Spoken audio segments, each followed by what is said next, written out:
പിതാവിൻ്റെയും പുത്രൻ്റെയും പരിശുദ്ധാത്മാവിൻ്റെയും നാമത്തിൽ ആമേൻ. എൻ്റെ പ്രിയപ്പെട്ടവരെ, ഇന്ന് സെപ്റ്റംബർ 30 ചൊവ്വാഴ്ച.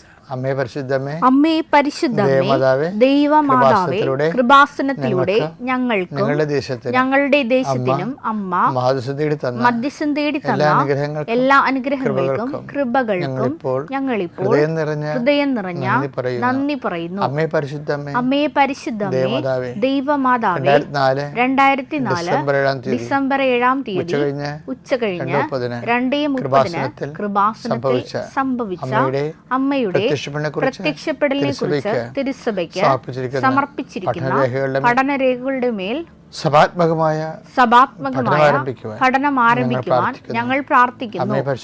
അമ്മേ പരിശുദ്ധമേ, ഭൂസ്വർലോകങ്ങളുടെ രാജ്ഞിയായ അങ്ങേയ്ക്ക് ഭൗമ സംരക്ഷണത്തിനായി പ്രപഞ്ച പ്രകൃതിയെ തന്നെ തിരുസഭ പ്രതിഷ്ഠിക്കുവാൻ ഈ പ്രത്യക്ഷീകരണം വഴി ഇടയാക്കണമേ.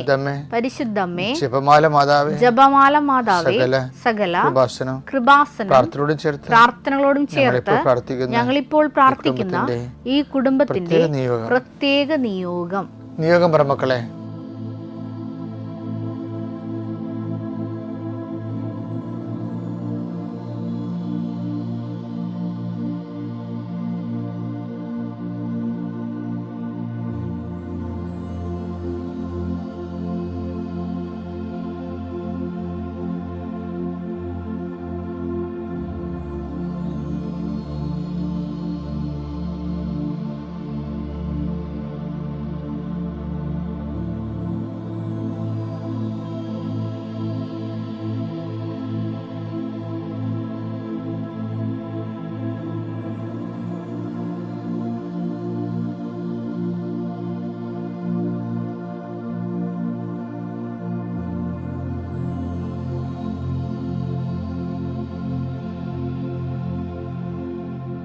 അമ്മയുടെ പ്രത്യക്ഷീകരണത്തിന്റെ ഈ അനുഗ്രഹവേളയിൽ ഞങ്ങൾക്ക് സാധിച്ചു തരുവാൻ കനിയണമേ.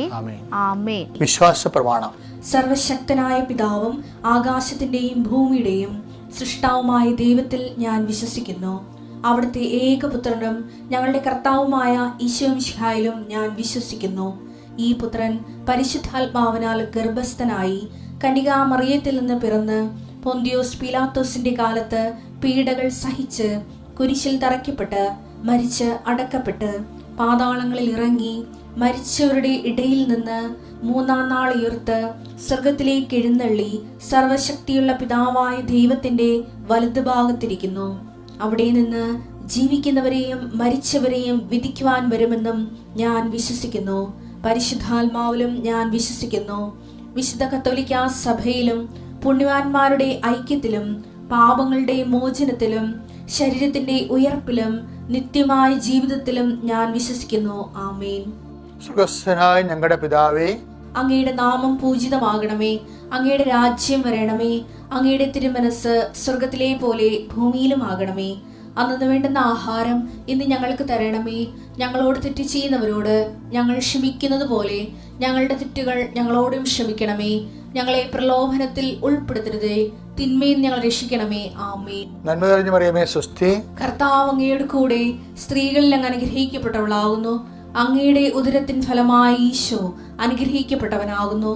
പരിശുദ്ധ മറിയമേ, തമ്പുരാന്റെ അമ്മേ, പാപികളായ ഞങ്ങൾക്ക് വേണ്ടി ഇപ്പോഴും ഞങ്ങളുടെ മരണസമയത്തും തമ്പുരാനോട് അപേക്ഷിക്കണമേ. ആമേൻ. കർത്താവ് നിന്റെ ഉന്നതമായ നാമത്തിന് സ്വസ്ഥം ചെയ്യുന്നു. കർത്താവ് നിന്റെ വിശുദ്ധ പൗരോഹിത്യത്തെ മഹത്വപ്പെടുത്തണമേ. കർത്താവ് സഭയിലുള്ള സാന്നിധ്യം പ്രകടമാക്കണമേ. 19 വർഷം ഞാൻ അർപ്പിച്ച കൃപാനയുടെ യോഗ്യതയാണ്. കൃപാസ്ഥാനത്താരെ ജീവനോടെ പ്രത്യക്ഷപ്പെട്ട പരിശുദ്ധ അമ്മയുടെ മാധ്യസ്ഥത്തിലെ ഞാൻ മക്കളെ കർത്താവിൻ്റെ നാമത്തിൽ ആശീർവദിക്കുന്നു. കർത്താവേ, അന്നു വേണ്ട ആഹാരം ഇന്ന് ഞങ്ങൾക്ക് നൽകണമേ എന്ന് പ്രാർത്ഥിച്ചു. അവിടുന്ന് ഞങ്ങൾക്ക് ഈ ഡെയിലി ബ്രെഡ് കിട്ടുന്ന ഈശോയെ, ഇന്നത്തെ മക്കളുടെ ആവശ്യത്തിന് അങ്ങനെ പ്രത്യേക സാന്നിധ്യവും സംരക്ഷണവും നൽകണമെന്ന് പ്രാർത്ഥിക്കുന്നു. കർത്താവ്, ഇന്നത്തെ മക്കളുടെ ചിന്തകൾ, ഇന്ന് മക്കൾ പേടിക്കുന്ന വിഷയങ്ങൾ, സങ്കടപ്പെടുന്ന സാഹചര്യങ്ങൾ, ആലോചിക്കുന്ന വിഷമതകൾ എല്ലാം കർത്താവ് ഏറ്റെടുക്കണമെന്ന് പ്രാർത്ഥിക്കുന്നു. നിൻ്റെ യാത്ര, നിൻ്റെ ജോലി, നിൻ്റെ സംരംഭങ്ങൾ, നീ ഉത്തരം കൊടുക്കേണ്ട വ്യക്തികൾ, നിന്നെ അലട്ടുന്ന മാനസികാവസ്ഥകൾ കർത്താവ് ഏറ്റെടുക്കട്ടെ എന്ന് പ്രാർത്ഥിക്കുന്നു. വഴക്കിട്ട് പോയി മക്കൾ വിളിക്കാത്ത മക്കൾ, ഫോൺ എടുക്കാത്ത മക്കൾ, സംസാരിക്കാത്ത വ്യക്തികൾ, അവിടെ എല്ലാം കർത്താവിന് സിദ്ധിസ്ഥനെ സമർപ്പിച്ചതിനെ പ്രാർത്ഥിക്കുന്നു.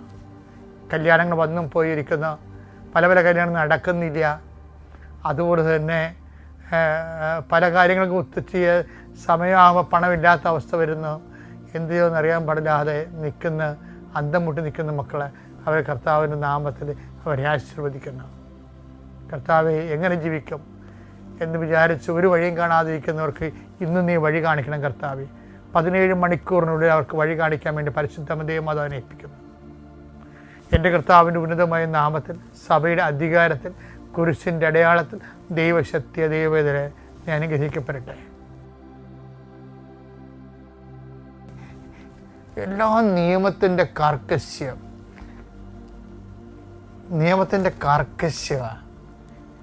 കഴിഞ്ഞ മാസം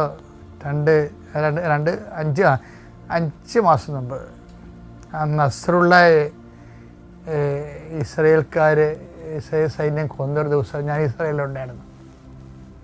അപ്പം ഞാനിവിടെ 3-4 സ്ഥലത്ത് ധ്യാനിപ്പിച്ചു.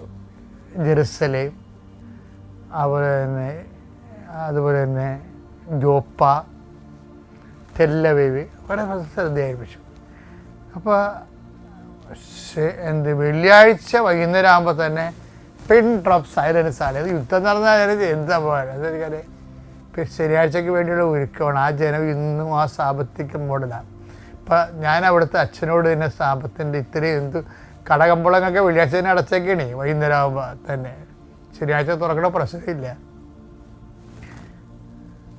അപ്പം ഞാൻ അവിടുത്തെ അച്ഛനോട് ചോദിച്ച്, ഇത് ഭയങ്കര സ്ട്രിക്റ്റ് ഒബ്സർവേഷൻ ആണല്ലോ എന്ന് പറഞ്ഞ, ഒബ്സർവേഷൻ തന്നെയല്ല അച്ഛാ. ഇപ്പം ഒരു ആളിനെ രോഗം പിടിയോട്ട് കിടക്കുകയാണെങ്കിൽ നമ്മൾ അവരെ അടുത്ത മുറിയിലുള്ള ആളെ അറിയിക്കണമെങ്കിൽ കോളിംഗ് ബെൽ അടിക്കണ്ടേ? കോളിംഗ് ബെൽ അടിക്കുമ്പോൾ സാപത്തിൽ കോളിംഗ് ബെൽ അടിക്കണത് പറ്റാത്തത് കൊണ്ട് അതൊരു വർക്കല്ലേ, അതുകൊണ്ട് ഇവർ കോളിംഗ് ബെൽ അടിക്കത്തില്ല. ആളവിടെ കിടന്ന് ചത്തെന്ന് പറഞ്ഞാൽ ശരി, കോളിംഗ് ബെൽ കൈവൊക്കെ കോളിംഗ് ബെൽ അടിക്കണ പ്രശ്നമില്ല. അത്രയും ഇതായിട്ട് ഇന്ന് ഈ കാലത്ത് ഫോളോ ചെയ്യുന്നുണ്ട്. അത് കേട്ടോ എനിക്ക് അത്ഭുതപ്പെട്ടു പോയി ശരിക്കും പറഞ്ഞാൽ. അപ്പോൾ ഇതാണ് ഇപ്പോഴത്തെ അവസ്ഥ. ഇങ്ങനെ ഒരു സാബത്ത് ദിവസമാണ് ഈശോ വിളഞ്ഞു കിടന്നിരുന്ന വയലിലൂടെ ആ ശിഷ്യന്മാരോടൊത്ത് യാത്ര ചെയ്തത്. നോക്കിയേ, ഇക്കാലങ്ങളിൽ പോലും കോളിംഗ് ബെൽ അടിക്കണ പോലും സാബത്ത് വിരുദ്ധമാണെന്ന് മനസ്സിലാക്കുന്നതിൽ ഇന്ത്യക്കാരെയും അല്ലെങ്കിൽ ഫിലിപ്പീൻസിനെ അവർ കൊണ്ടു നടത്തിയിട്ട് സാബത്ത് മുഴുവൻ അവിടെ ഉള്ള ഓട്ടം ആ വീട്ടിൽ അറിയിക്കണതും സംസാരിക്കണതും നടക്കണതും എല്ലാം അവർക്ക് വേണ്ടി നടക്കണതും ഫിലിപ്പീനികളും മലയാളികളുമാണ് ഈ ഇസ്രയേൽക്കാർക്ക് വേണ്ടി നടത്തുന്നത്. ഇപ്പോഴും പോലും ചിന്തിച്ച് നോക്കിയേ. അപ്പോൾ എന്ത് സ്ട്രിക്റ്റായിട്ടാണ് അവരെ ഫോളോ ചെയ്യണമെന്ന് നോക്കിയേ. അപ്പോൾ ഈ ഈശോൻ്റെ കാലഘട്ടത്തിൽ ഇതുപോലെ ഒരു സാബത്ത് ദിവസമാണ് വിളഞ്ഞു കിടക്കുന്ന വയലിലൂടെ അവർ വരുമ്പോൾ ശിഷ്യന്മാർ അവർ ഗോതമ്പുകൾ പറിച്ച് കയ്യിലിട്ട് തിരുമ്മി തിന്നാൻ തുടങ്ങി. ഞാൻ പറഞ്ഞു പറയണത് ഈശോയുടെ കോൺട്രിബ്യൂഷൻ എന്താണെന്നാണ്. ഈ ഒരു സമൂഹത്തിൽ അപ്പം നിയമജരും ഫരിസേയരും ഈ പ്രതികളെ കൈയോടെ പിടിച്ച് അപ്പോൾ അവരെ കർത്താവ് ജാമ്യത്തിൽ എടുക്കണം കണ്ടിട്ടില്ലേ? മത്തായി 12:1. അക്കാലത്ത് ഒരു സാബത്തിൽ യേശു ഗോതമ്പ് വയലിലൂടെ കടന്നു പോവുകയായിരുന്നു. അവന്റെ ശിഷ്യന്മാർക്ക് വിശന്നു. അവർ കതിരുകൾ പറിച്ചു തിന്നാൻ തുടങ്ങി. ഫരിസേയർ ഇത് കണ്ട് അവനോട് പറഞ്ഞു. ഫരിസേയർ എന്ന് പറയണത് ഈശോന്റെ കാലത്തുള്ള ഒരു ഇന്റർപ്രിട്ടേഷൻ ലോയാണ്. അതായത് അവരെ തോറ എന്ന് പറയുന്ന അവരുടെ 5 പുസ്തകങ്ങളിലെ ബൈബിളിലെ, അത് മാത്രമല്ല ആ തോറയുടെ റബിമാരുടെ കുറേ ലിറ്ററേച്ചറുണ്ട്, നിയമങ്ങളുണ്ട്, റബീനിക് ലോസ്. അതിൻ്റെ ഓറൽ ട്രഡീഷനാണത് വാക്കാൽ പറഞ്ഞു വരണത്. അതെല്ലാം പാലിച്ച് സൂക്ഷ്മതയോടെ പാലിച്ച് ജീവിക്കുന്ന ഒരാളാണ്. കർക്കശമായിട്ടുള്ള അവരുടെ വായിച്ചത് വിട്ടു ഇവർ. അപ്പം ഇവർ കാരണം ഇത് ഈശോ പറഞ്ഞ വാക്ക് തന്നെ ഈശോക്ക് എന്താണ് ബദലായിട്ട് വരും. ഫലത്തിൽ നിന്ന് വൃക്ഷത്തെ അറിയാവുന്നില്ലേ, അത് തിരിച്ചു വരും. എന്താ കാര്യം? ഇവർ സാപത്ത് പോലും ലംഘിക്കണമെന്നുണ്ടെങ്കിൽ ഇവരുടെ ഇതാണ് ഫലം. അപ്പോസ്തലന്മാരാണല്ലോ ഈശോയുടെ ഫലം, ഈശോയെല്ലാം മരം. അപ്പോൾ ആ ഒരു രീതിയിൽ ഈശോനെ ഇവർ ഗൺ പോയിന്റിലാക്കും. അപ്പോൾ ഈ ഗൺ പോയിന്റിൽ അവർ കുടുക്കി ഹുക്ക് ചെയ്ത് കളഞ്ഞേ. ഈ ഹുക്കിൽ ഇന്ന് കർത്താവ് ഇങ്ങനെ തന്ത്രപരമായിട്ട് രക്ഷപ്പെടുന്നതുണ്ട്. അതിൻ്റെ അത് പിന്നിൽ എന്താ രസം? കർത്താവ് ഒരു ചോദ്യം അവരോട് ചോദിക്കും. 12:3 അവൻ പറഞ്ഞു വിശന്നപ്പോൾ ദാവീദും അനുചരന്മാരും എന്താണ് ചെയ്തതെന്ന് നിങ്ങൾ വായിച്ചിട്ടില്ലേ?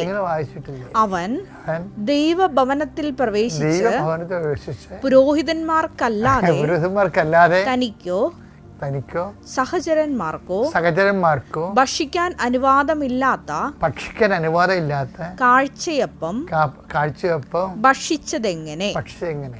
അപ്പോൾ അതൊക്കെ ഇവർ ജാമ്യത്തിലെടുക്കാൻ വേണ്ടി അപ്പം നിയമം കർക്കശമാണെങ്കിലും വിശപ്പ് അതിനേക്കാൾ കർക്കശമായിട്ട് കർത്താവ് മനസ്സിലാക്കി. നിയമത്തെക്കാൾ വലുതാണ് വിശപ്പ് എന്നുള്ളത് ഈശോയുടെ ഏറ്റവും വലിയ ഫൈൻഡിങ്സാണ്. ഇത് വെച്ച് അപ്പോസ്തലന്മാർ അണ്ടർസ്റ്റാൻഡ് ചെയ്യുകയാണ്. അപ്പോസ്തലന്മാർ പേടിച്ചിരിക്കുകയായിരുന്നു, ഒരു ഡിസ്മിസൽ ഉറപ്പാണെന്നും പറഞ്ഞിരിക്കുകയായിരുന്നു.